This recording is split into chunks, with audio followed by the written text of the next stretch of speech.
Hi folks, how are you? I'm hoping that some people might recognise me, housing justice, people familiar with housing justice, I hope. I'm going to dive straight into this slide presentation. I am going to be putting some sector terminology to you. I was delighted, thank you, Dr. Julia Thomas, for mentioning chain, because that's one of my first slides. But I'm basically going to talk about the shelter network, the extensive shelter network that it is now. Certainly in London, there are 40 CCNS projects, church and community night shelter projects, that we consider to be part of our network in London alone. Yeah? So we've got some boroughs, because there are only 33 boroughs if you include the City of London, that make up the city. So that obviously there are some boroughs that have got 2, 3, 4 projects on the go. Yeah? Might come as a surprise to some people.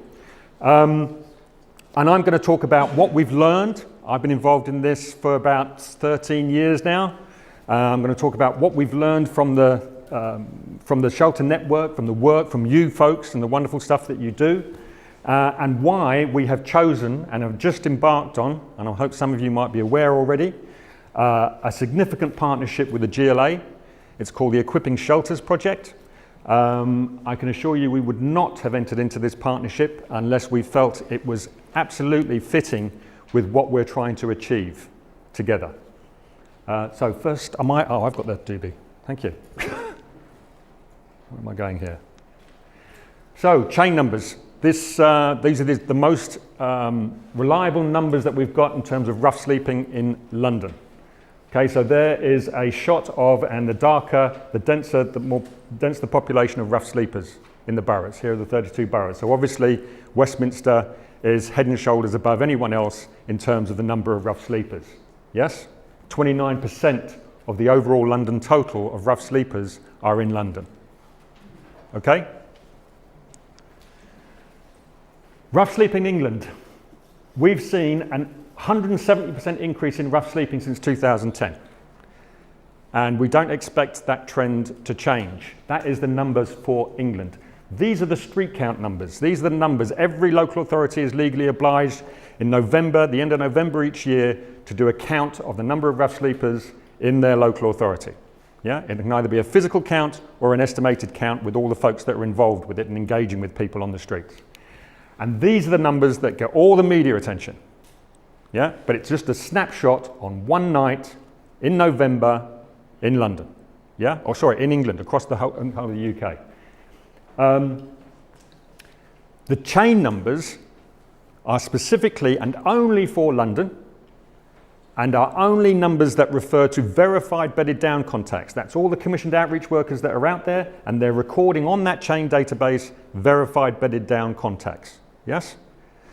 The year before last, everyone was getting very excited because the chain numbers were levelling off in London, okay, from the previous year. This year, the chain numbers just came out in June, were published in June, going up to March this year, and they show an 8% drop in rough sleeping in London. So going against the grain. So everyone's getting quite excited about this, and the GLA in particular, and Sadiq Khan and his team in particular.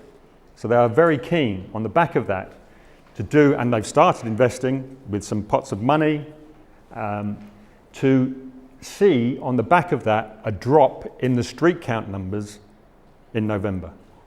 Yes? Incidentally, this graph, so this is the last 3 years, so these are the chain numbers. See these significant drops? That's when the shelters open. Yeah? You're making a big difference, which is why the GLA have approached us, which is why they've said we need to work with you. Yeah? You can help us with this. Whoops. So when you look at a report, I've got all these reports, by the way, if anyone's interested, if you come to the table afterwards, I've got some hard copies, but I can get them to you if you're interested. Called the Long View. No Second Night Out are the hubs in London that have been going for a number of years. These are 24/7 facilities, and specifically for folks that are new to the streets, with the idea that early interventions with people get them off the street early so they don't become chronic rough sleepers. Yeah? So when this report was put together, it was a little while ago now, but over a year ago, they had a total of over 8,000 people go through the No Second Night Out hubs. Yeah? And when they asked every one of those people, had you approached your local authority in the 12 months prior to you arriving in this hub? And only 1/3 of those people said yes, they had. Only 1/3. Why? Why aren't people going to their local authority? You think that would be a first port of call for people, yeah? And when you look at the London Assembly report on hidden homelessness, they came up with, when they asked people, these are the 3 reasons why. People know very little about the services that are out there. They don't expect the services to be able to help them. They don't think they're going to be entitled. And perhaps most significantly, they or people they know have had a negative experience of the services in the past. Yeah? When they talk to people that have gone to their local authority and have had to go through the process that you have to go through, the statutory, the cold, clinical process that you have to go through in order to get some help, they talk about everything what that was like for them. They say, forget it, I'm not putting myself through that. Yeah? In a lot of cases, in a significant number of cases, it's actually re-traumatizing people. Yeah? Imagine yourself in a position of crisis. Your support network is completely shot, gone, you've got no one to turn to, you've worn out all your welcome with all your friends, you are on your own. And then you have to sit in front of somebody and go through a cold clinical process, being asked very personal questions about everything that's gone wrong in your life that's brought you to this situation. Yeah? So Crisis did a mystery shopper some time ago. They found that in 50 of 87 visits, local authorities just weren't doing what they're supposed to be doing when someone comes into their office and asks for help with their homelessness. 50 of 87. That led to the No One Turned Away campaign and the homelessness reduction bill that people hopefully have heard about, that has now become the Homelessness Reduction Act. Without doubt, the most significant reform to homelessness law for 40 years. Yeah? And actually following the footsteps of Wales and Scotland. So this is the industry. This makes up the industry. If I tell you, if people seen this document, this is the Atlas of Services for Homeless People in London, capturing borough by borough, homeless services that are out there. If you look, they've done a fiscal audit of this. This is published by the London Housing Foundation. When you do a fiscal audit of the turnover of the organisations captured in this atlas alone, it represents, this is single homelessness now, not families, kids, a £700 million a year industry. £700 million a year industry. Yes? But there's so much more to the sector than that. That doesn't capture the half of it. These are some of the things that represent that industry, what I call top-down industry. Yeah?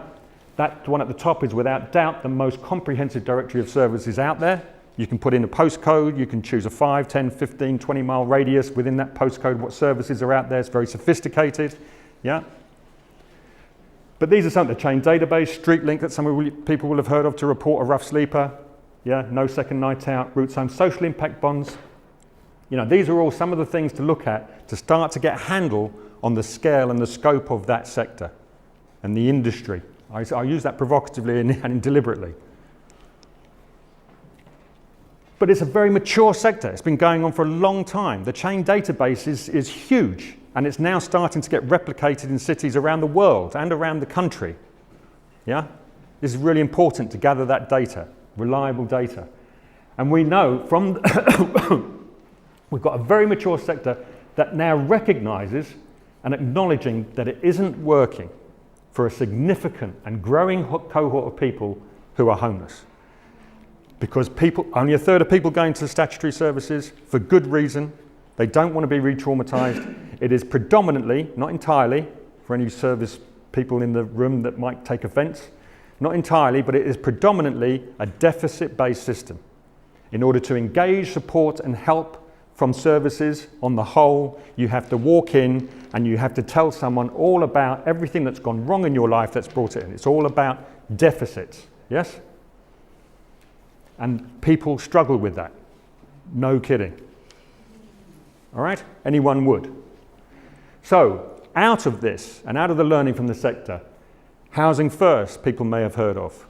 Co-production. PIEs are psychologically informed environments, trauma-informed care. ABCD is asset-based community development. And strength-based practice. These are now the responses from this learning and this acknowledgement and recognising that it isn't working for people. And I'm happy to say that these are responses that are gaining momentum and to which CCNS projects are ideally suited, complement and support. There's a real burgeoning development of the projects and the activities through the shelter network, not just when they're open in the winter months. We've got projects that evolve into year-round projects, but continue to stay in touch with people after the shelters are closed, embrace them, include them into their communities, which is what we want to see. We want to see integration, not segregation. So, with that in mind, we've gone into this partnership with the GLA. What gives me significant confidence about going into it? Because I'm as much a cynic as the next person. It's not just about numbers and making people look good. I'm interested in actually significantly changing people's lives. And what gave me great confidence sitting in with a particular ally that we've got on Sadiq's team a few months ago in his office was Mark. He said, we seem to be talking the same language now. That said a lot to me, because I go into a lot of local authorities' offices and have done in the years that I've been doing this, and it's absolutely felt like we were talking a completely different language. Yeah? So that's what gives me the confidence that this is the thing to do, and we want to really give this our best shot. Please come to my table. I'll be happy to talk to you about the Equipping Shelters project and what we're doing and how we can support you continuing to do the work, the wonderful work that you're doing, and developing the wonderful work that you're doing. Thank you.